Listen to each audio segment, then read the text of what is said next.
बालाघाट कोतवाली थाना क्षेत्र अंतर्गत निवासरत बूढ़ी निवासी 40 वर्षीय रोहिणी धुवारे की 9 मार्च की रात्रि में बालाघाट रेलवे स्टेशन में ट्रेन की चपेट में आने से मौत हो गई। घटना के बाद रेलवे पुलिस चौकी ने तत्काल ही शव को सुरक्षित कर परिजनों को इसकी जानकारी दी, जिसके बाद 10 मार्च की सुबह शव का पोस्टमार्टम कराकर शव परिजनों को सौंप दिया गया। जानकारी के अनुसार मृतक बूढ़ी निवासी रोहिणी धुवारे प्लॉटिंग का व्यवसाय करते थे, साथ ही वो एक हॉकी के खिलाड़ी भी थे।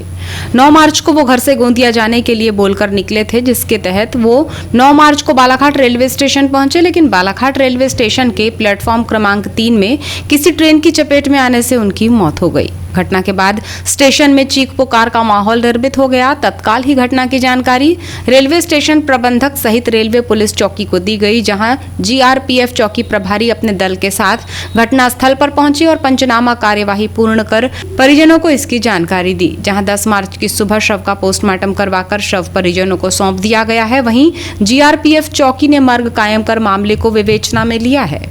रात्रि लगभग 10 बजे स्टेशन मास्टर के यहाँ से मुझे एक लिखित सूचना प्राप्त हुई कि platform number 3 railway station Balaghat में एक अज्ञात व्यक्ति ट्रेन से कटकर रन ओवर हो गया है। अपने स्टाफ के साथ हमारे चौकी प्रभारी महोदय संजय एडवेंस साहब के साथ हम लोग समस्त स्टाफ वहाँ जा करके लाइन क्लियर करवाए और लाइन क्लियर करवाने के बाद में आज दिनांक 10/3/2023 को सुबह पंचनामा कार्रवाई की गई। रात्रि में हमें जो लिखित मेमो मिला था वह अज्ञात पुरुष का मिला था, किंतु आज सुबह उनके परिजनों को पता चला कि किसी व्यक्ति का ट्रेन से एक्सीडेंट हो गया है। वो लोग आए और उन्होंने उसकी शिनाख्ती की और शिनाख्ती के रूप में उस रोहिणी धुवारे पिता पूरनलाल धुवारे उम्र 48 वर्ष वार्ड नंबर 12 बूढ़ी बालाघाट का व्यक्ति है जो ट्रेन से दुर्घटनाग्रस्त होकर के रन हो गया है। क्या लगता है कि क्या इन्होंने आत्महत्या की होगी या कोई धोखा हुआ है? अभी जीआरपी चौकी बालाघाट में मर्ग कायम कर जांच की जा रही है। जांच उपरांत ही हम बोल पाएंगे कि इसमें वास्तविक मामला क्या है।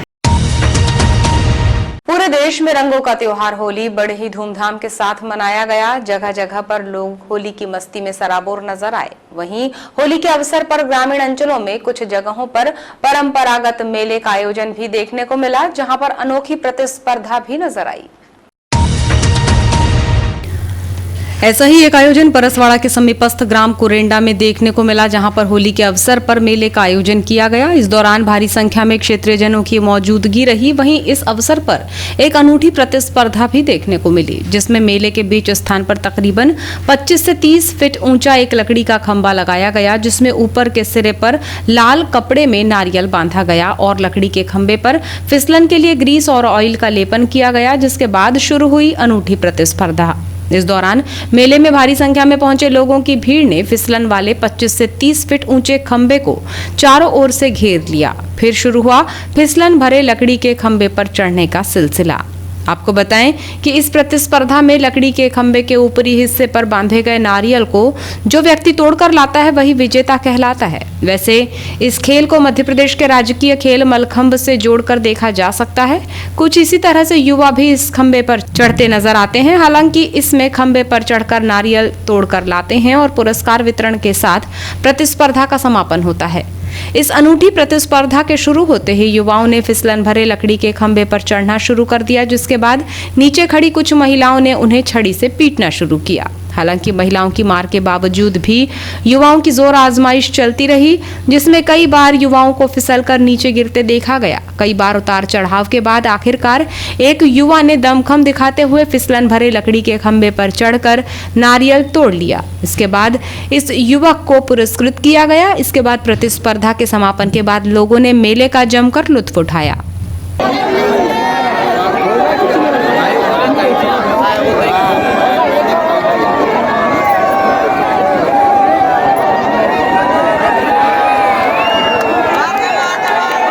इस दौरान बताया गया कि इस प्रतिस्पर्धा में पुरस्कार पाने वाले झाम सिंह उइके बीते 7 सालों से लगातार पुरस्कार जीत रहे हैं। हालांकि कोशिश बहुत से युवाओं के द्वारा की जाती है, लेकिन बीते 7 सालों से झाम सिंह का रिकॉर्ड कोई नहीं तोड़ पाया है, जिसको लेकर झाम सिंह ने चर्चा के दौरान खुशी जाहिर करते हुए कहा कि इस प्रतिस्पर्धा में सफल होने के लिए उन्हें कड़ी मशक्कत करनी पड़ती है। बीते कई वर्षों से हो रहे इस आयोजन से आपसी सौहार्द और भाईचारे का संदेश देने का प्रयास है। राम सिंह विकील। अच्छा, ये जो 25-30 से लंबा फीट लंबा जो लकड़ी का खंभा है, तो उसमें आप तेल लगा हुआ है, पॉलिश लगी हुई है, फिसलन है, कैसे चढ़ के जो है आप उसको नारियल को आपने तोड़ा है यहाँ पर? उसमें ऐसा है कि उसमें शक्ति ज़्यादा लगता है, बाकी छाती के बल से चढ़ रहे हैं। अच्छा, और एक गमछा। अच्छा, ऐसी जानकारी लगी कि पिछली बार भी आप ही ने तोड़ा था नारियल? हाँ जी, अभी तो लगातार मैं ही तोड़ रहा हूँ। अच्छा, कितने सालों से आप तोड़ रहे मैं हो गया 7 साल हो गया लगातार आप तोड़ रहे हैं। अच्छा, कैसा महसूस कर रहे हैं? चूँकि आज की जो प्रतिस्पर्धा थी, पहला इनाम आपने पाया है, तो कैसा महसूस कर रहे हैं आप? अच्छा लगा, अच्छा लगा, पब्लिक देख करके खुश हुआ। अच्छा, तो इस परंपरा को जो है, हुआ थोड़ा सा, इस परंपरा को लगातार आप बनाए रखेंगे ऐसे ही? हाँ जी। अच्छा, कब होता है ये आयोजन? होली पे होता है। होली के दूसरे दिन? हाँ। पुलिस मुख्यालय भोपाल के निर्देशानुसार जिला बालाघाट के अत्यंत नक्सल प्रभावित विकासखंड लांजी के किरनापुर से विशेष सहयोगी दस्ता भर्ती वर्ष 2022 हेतु स्वीकृत 80 पदों के लिए योग्य अभ्यर्थियों के लिए 10 मार्च को किरनापुर के उत्कृष्ट विद्यालय मैदान में सुबह 7 बजे शारीरिक दक्षता परीक्षा और साक्षात्कार का आयोजन किया गया।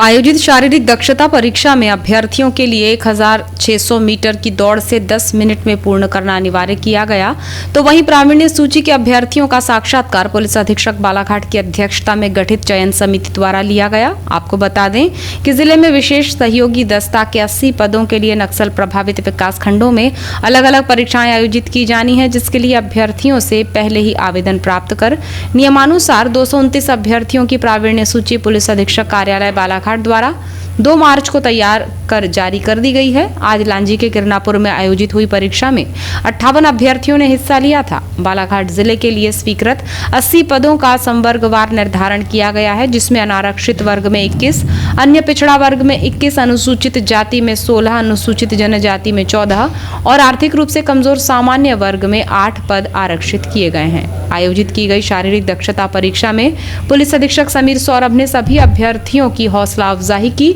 इस दौरान अन्य अधिकारी कर्मचारी भी मौजूद रहे।